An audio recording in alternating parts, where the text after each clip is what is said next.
All right, today I am just going to be explaining how I collect 5 figures per month individually on a high ticket offer that I made organically on a 3,800 person audience on Instagram, and just some proof so you guys don't think that I'm bullshitting you. Actually, getting paid is a great feeling. Now, the question is how, right? How do you do it on such a low follower count? Where do you start to do this? And how do you do it on a monthly basis? How do you actually do it more than once? And I kind of narrowed it down to this process right here: signing a client, creating value, the sales process, the setting techniques that I've used to close and kind of lead into the closing process, and then repeating and scaling it consistently. And just to start off, I'm making this video for multiple different reasons, but I went from, the position you're at right now, right? Trying multiple business, not making cash, struggling to sign clients, not having the skills that I need to get to the place that I want to go, underutilized skills, even if I did have them in the first place, to scaling a brand new high ticket offer to 30K per month consistently, closing 30 plus high ticket clients, and then scaling to new clients and new offers. And like I said, I think you should watch this video if you already have a high ticket offer, looking to scale past 10K per month. You need actionable steps to sign your first client and build out your first offer. You need help setting and closing with greater efficiency. You're tired of being broke and you are looking to provide for your future self and family. And kind of just going into the process, right? Step one is arguably the most important, and it's where the most people quit, right? Signing your first client. Now, it may happen fast, it may take a while, but the process is all the same regardless. The first thing that you need to do is do outreach. And it takes a while and it sucks because you're not going to have consistent feedback from everybody. Everybody you message is not going to respond. That's fine. You only need one client. You only need one influencer to be your client to actually scale the offer. And a lot of that comes down to consistency, right? Getting real about your skills, understanding that, hey, I understand that I'm not the best version of myself yet. I am going to have to work to do this. It may take months. Like I said, it may happen fast or it may not. Daily input over results is the only way to get around this, understanding that, hey, if you increase the number of people you talk to per day, so say you think 10 DMs per day is a great number, that's not enough. You need to get up to the limit, basically, on Instagram, TikTok, YouTube, school, whatever your method of outreach is. You need to be creative. You need to stand out from the pack, and you need to be consistent with it.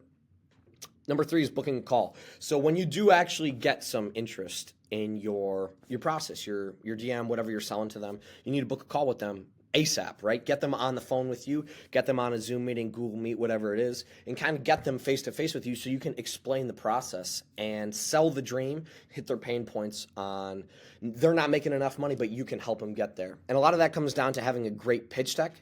And I'll make a video later on kind of going over the pitch deck that I've used to close, thousands and thousands of dollars. But if you have a great pitch deck, all you have to do is basically walk them through it. It really helps. Then number 5 is onboarding. When you do sign a client, have onboarding. Make it professional. You'll see out, later on down in the video where building out your offer, it's all about the first impression. If your first impression with the client's great, you have onboarding. You have something that they can, fill out and give you the information. You can collect their information. It really makes it seem professional and clean. And kind of moving on then, right? The second step is creating value. So once you do have your client, you do need to create value. And most people don't have a valuable offer. The reason I see so many people fail in the growth operating space is because they don't have a valuable offer. They're not actually providing a high income skill that actually will help.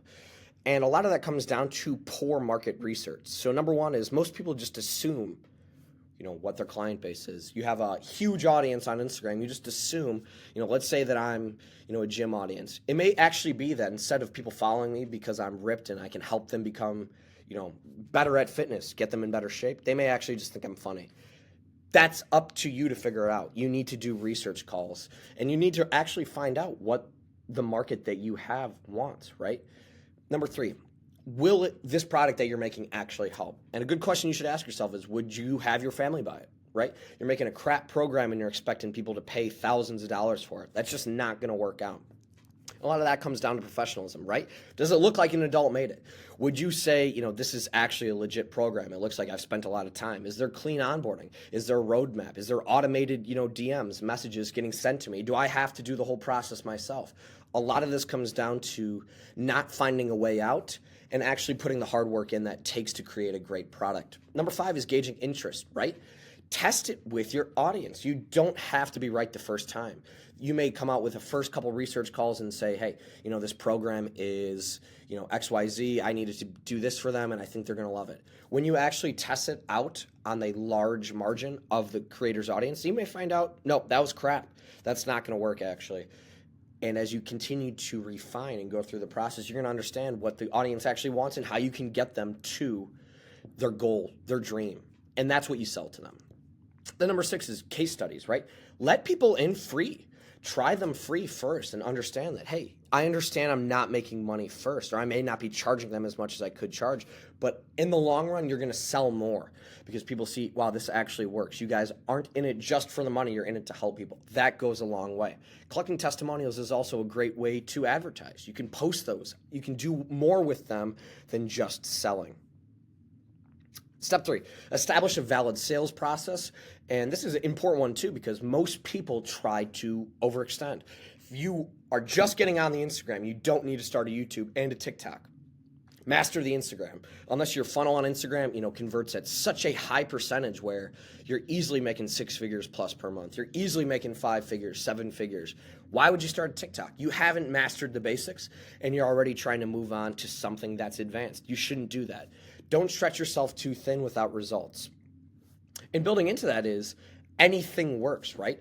Whatever it is. If it is DMing on Instagram, if it is doing cold email, if it is doing call to actions on TikTok, ads, whatever it is, it all works. It's just, do you give yourself enough scope to see what's working? What can you improve? And that comes down to massive input, right? Whatever you decide is going to work for you, do that method 10,000 times, and I guaranteed you're getting paid. Number 3 is building up attention, right? Message every lead that you possibly can. Raise awareness. If your creator has 10,000 followers, you should message every follower. Every single one of those followers, every single one of the 10,000 should see a message. They should get a message from you, kind of promoting the product, seeing what they could, receive on their end that would make them want to pay. That's important. Don't skip out on the work. Number 4 is lead magnets. Give away as much free value as possible. I'll say it once, I'll say it again. You've heard it from everybody. You heard it from me. You heard it from Hormozi. The more you give away, the more you receive. And that's the truth. If you give people a lot of free resources, things that you think are valuable, they're going to in turn think that you are valuable, right? And they're going to see, hey, this person's looking out for me. Maybe I want to work with him more personally. And you can sell them a higher ticket offer as well.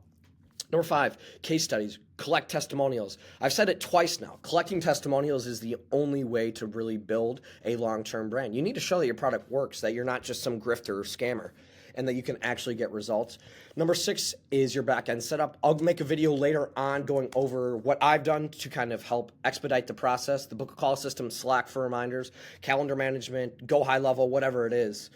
I will add videos down the line kind of going over. It's important, right? The more automated that you make it, the less that you have to do, number 1, but the more professional it looks. Step 4, becoming a great setter or finding one. This is the most important because I see so many people setting that are just terrible.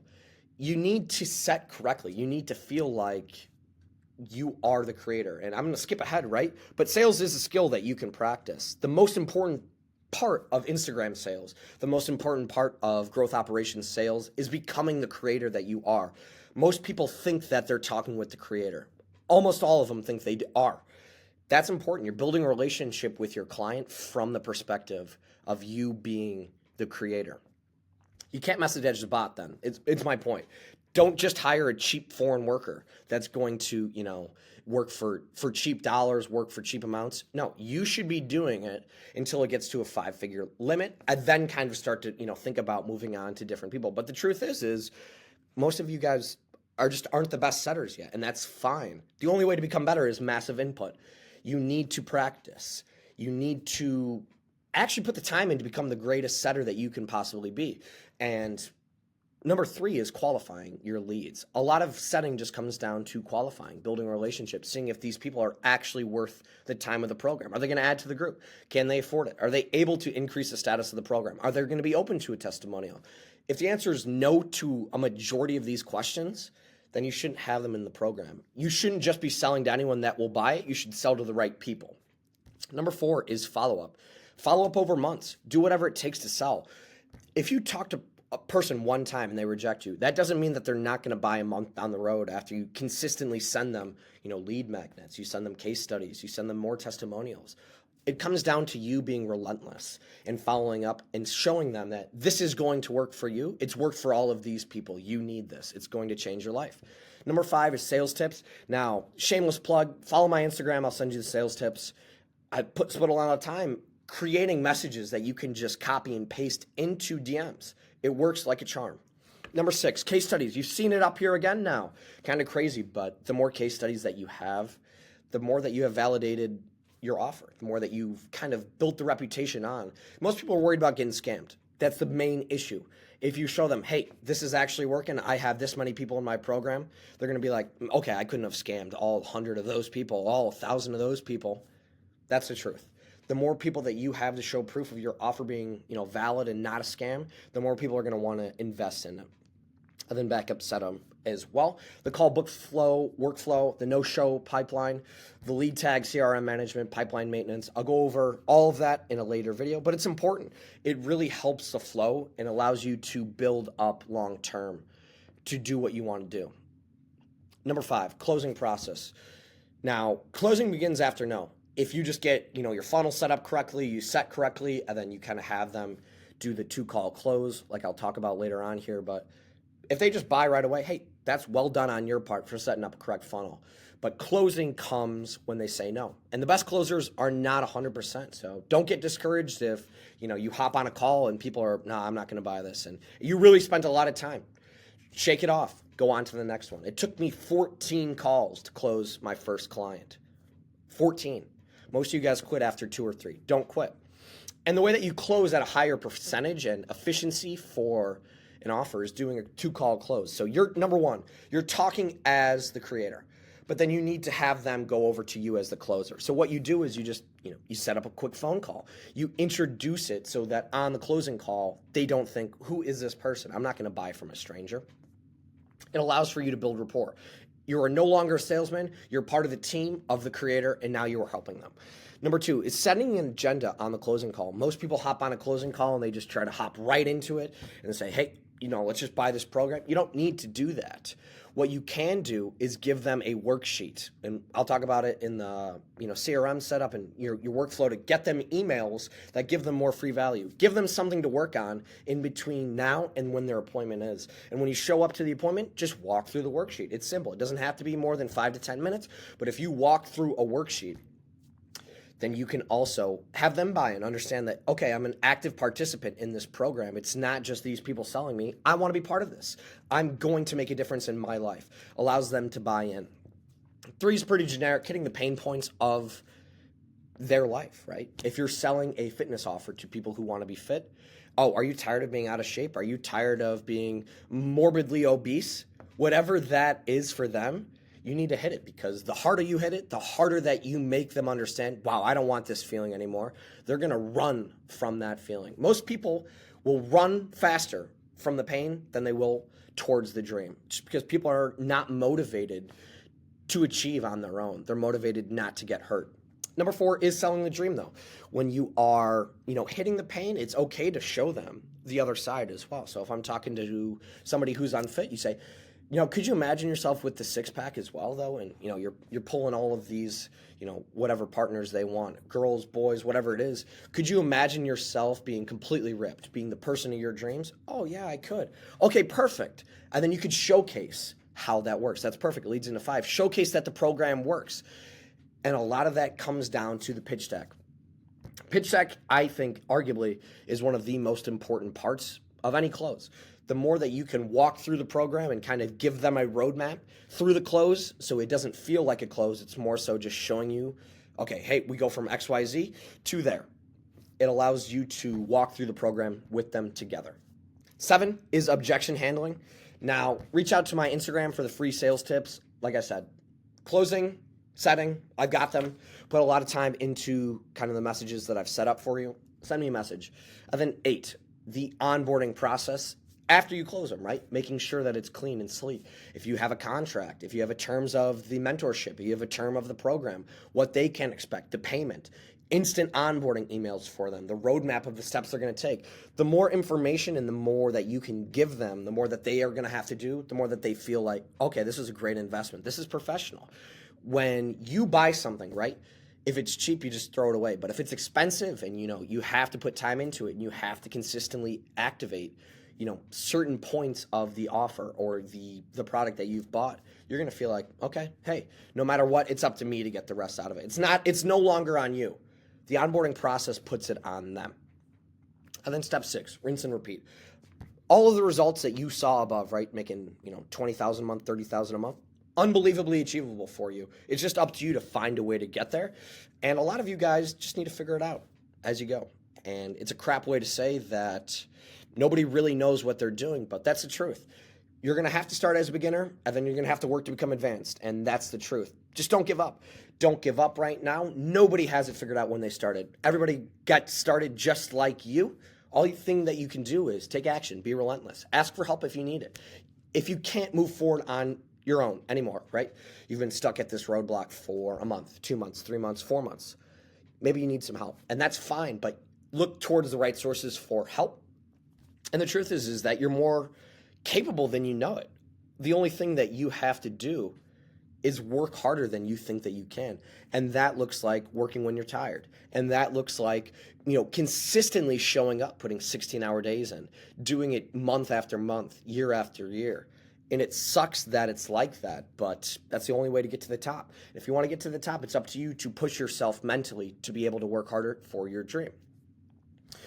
And a lot of that comes down to limiting distractions, narrowing your focus, protecting your energy. Stop hanging out with losers. The more that you hang out with losers, the more that you are going to be a loser. Hang out by yourself. Just do the work by yourself. Find people in a Discord chat. Find people online. Whatever it is that you need to get to the top. You know what's slowing you down right now, so don't do it anymore.